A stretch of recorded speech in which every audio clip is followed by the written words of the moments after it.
시청자 여러분 안녕하십니까? VOA 뉴스투데이 시작합니다.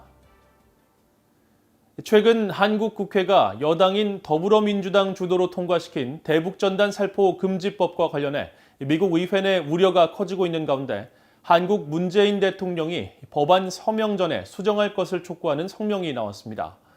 영국 의회에서는 북한 인권 실태에 관한 청문회가 열렸는데 한국 국회의 대북 정보 유입 차단 움직임은 미국의 차기 바이든 행정부와 충돌을 빚게 될 것이라는 지적이 나왔습니다. 첫 소식 오택성 기자가 보도합니다.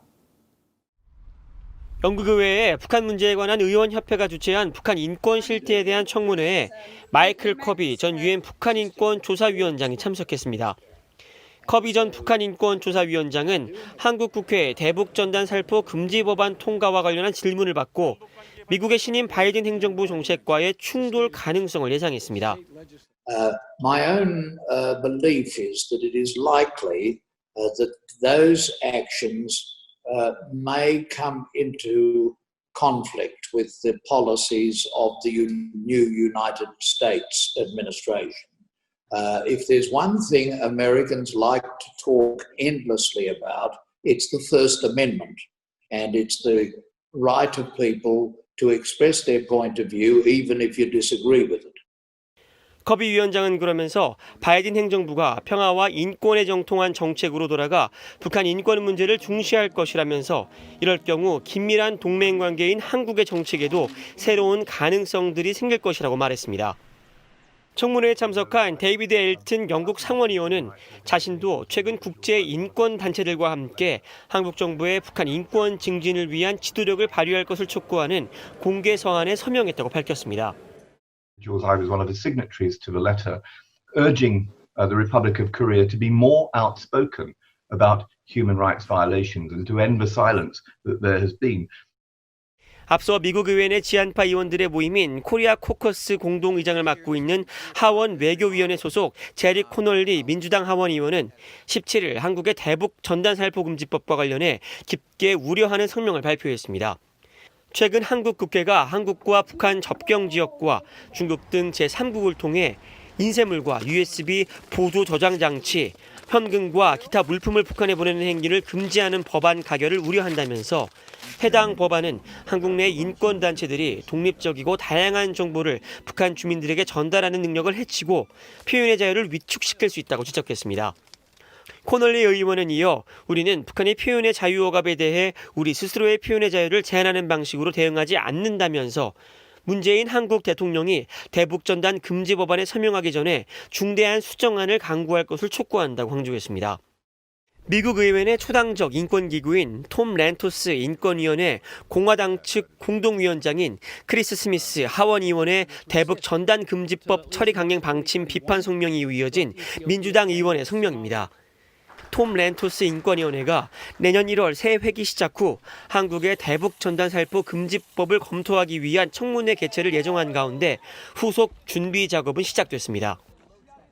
톰 렌토스 인권위원회 측은 연말 전까지 관련 내용을 브리핑받을 예정이며 청문회 출석 증인으로는 북한 인권 문제에 관여해온 국무부 등 전현직 정부 관계자들을 비롯해 전문가들과 인권단체, 탈북민 등이 대거 채택될 가능성이 거론되고 있습니다.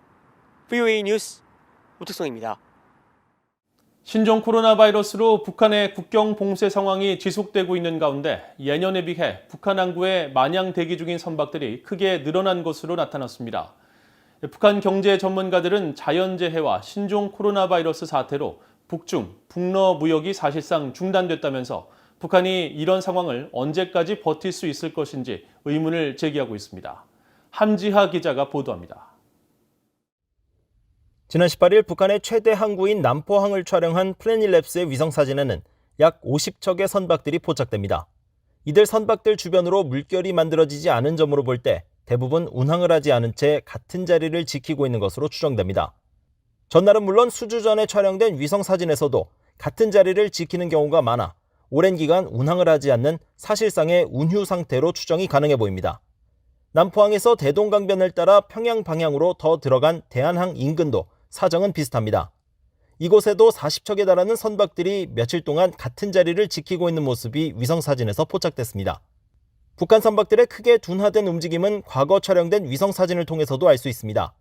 지난해 12월 18일 남포 항구 일대를 촬영한 위성사진에서 포착된 선박은 12척 정도에 불과했고 대한항 일대도 올해보다 대략 20척이 적었습니다.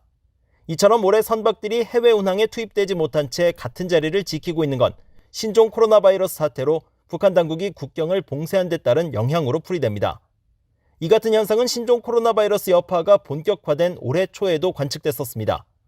다만 북한 선박들은 5월부터 다시 운항을 재개했었는데 8월을 전후에 선박들의 움직임이 다시 크게 둔화된 후 지금까지 이런 분위기가 유지되고 있습니다.